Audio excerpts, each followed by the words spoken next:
Let's head to Parkside Lanes as Naperville Central and Neuqua Valley girls bowling meet up for a conference matchup. Neuqua Valley is looking to continue its DVC winning streak after beating Naperville North last week to open up conference play. Naperville Central is 0-1 in the DVC after losing to Elizalde Valley.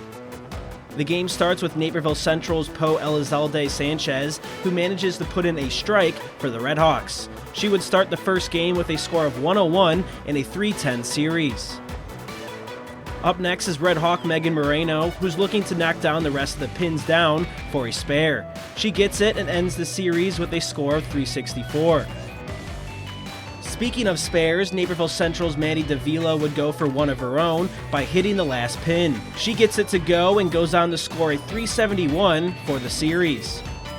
To the Wildcat side of things, Khushi Patel of Neuqua Valley successfully rolls a strike. Patel would go on to score 121 for Game 2 and a score of 335 for the series. Flying back to the Redhawks with Kate Andersen, who successfully rolls in a strike.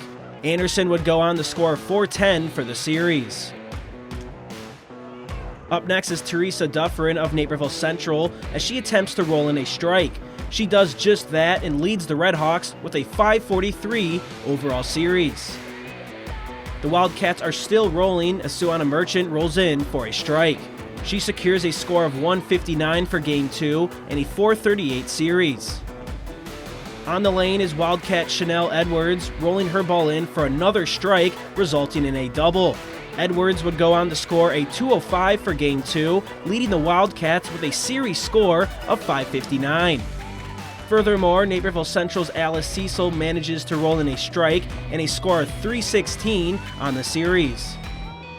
To the other lane is Neuqua Valley's Serena Marai, who rolls in an excellent strike to help get a score of 139 for Game 2 and a series score of 387.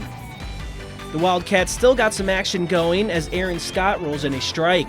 She scores a 144 for Game 3 and a 352 for the series.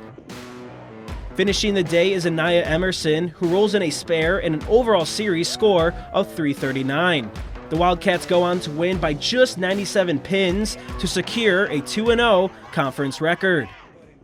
I put in like a 2 days practice when we came here, and I make sure I hit my mark, curved my ball, make sure it was all good. I think we were prepared for both of them, but they did a really good job too, but it was pretty good for both teams. I felt a little iffy because I played here last week and I didn't do too well, but I thought I did pretty well today.